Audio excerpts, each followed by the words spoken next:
Our tale begins on the sleepy island of Saint Monique.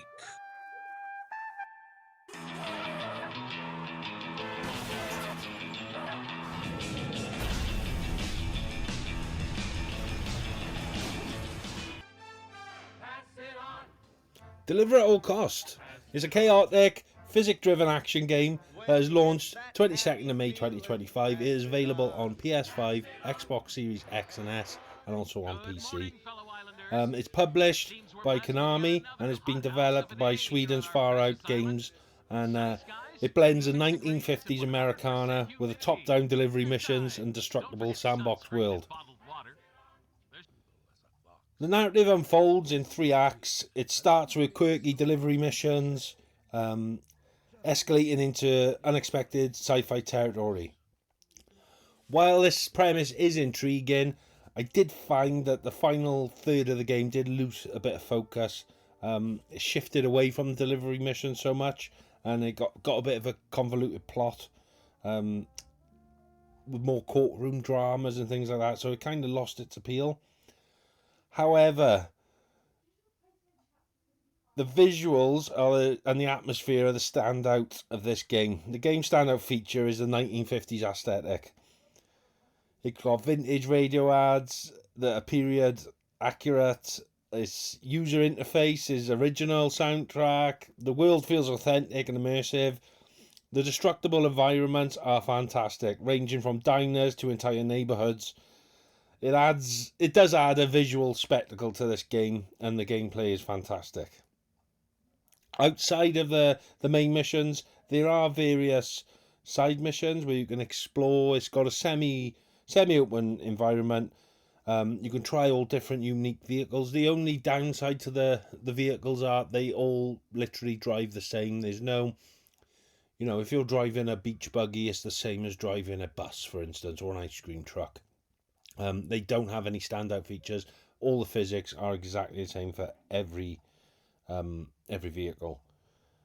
The exploration is kind of lackluster as well. Most of the side activities, and they just lack meaningful gameplay. It's okay, but it's just not there, if I'm honest.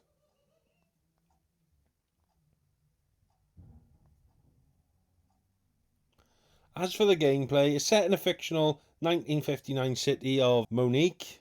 You play as Winston Green. You're a short-tempered courier. You have a mysterious past. I'm going to try not to give too much away with this game. You do a lot of absurd deliveries like atom bombs, fireworks, marlins, runaway marlins, pesticide-soaked watermelons. There's a lot going on, all while smashing through the destructible environments. The isometric view and the exaggerated physics make it, I don't know, it's just slapstick chaos is the only word I could use. It's like a slapstick comedy. It has a very forgiving mission layout as well, because you've got quick starts, and you don't really lose a lot in the mission structure, so it keeps the pace quite brisk and overall fun, if I'm honest. Overall, I would say visually it's very engaging. It's a chaotic experience, and it shines in the early mission. So when you start playing this, you're going to love it. You're going to think this is great, this is fun. However, there is inconsistent mission quality. It has a bit of a disjointed narrative, and the side content is slightly underwhelming. It doesn't quite deliver on its potential, if I'm honest. It's great fun.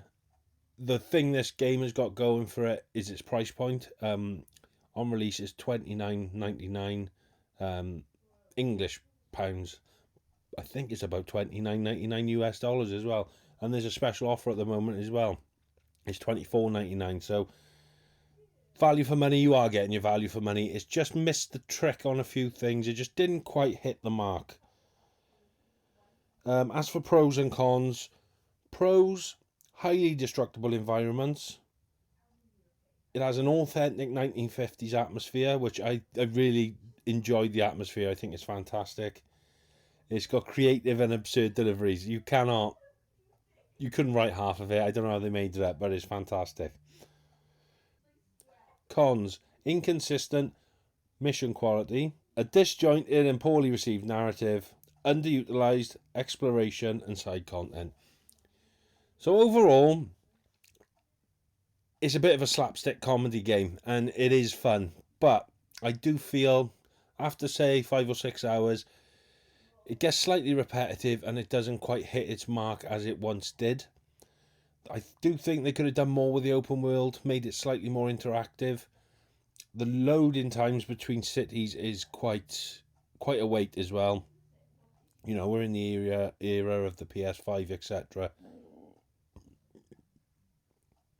I do think they could have cut those down. However, like I said, it is great fun. It's worth £25 all day long. I'd pay 30 for it. I was lucky enough to get sent this copy to do a review on. So I'd like to thank everyone over at Keymailer and Konami Digital for this opportunity. But I would give it a 7.5 out of 10 if I had to score it out of 10. It is great fun. I will play it and finish it. I've only sunk a few hours into it, but it is a bit of fun. It's one of those games you could just chill out to. I think it's a pick up and play. You don't have to stay hard to the story and play start to the end, but you could pick it up, do a couple of missions, put it back down, and do a couple of missions here, there, and everywhere. So it has its place. It's not going to blow your socks off, but it is a pretty fun experience. So if you can take any of that on board, it's a bit of fun, and treat it as a bit of fun. Don't take it too seriously. And that's my review for Deliver at All Costs. I'll see you all on the next one. As always, take care of yourselves, stay safe, and game on. There was an ad on the... Ah, Harold then. Good for you. At the stairs, 1 floor, office. Can't miss it. Thank you. Oh, and please don't step in it. 2nd floor it is then. There we go. Thank you so much.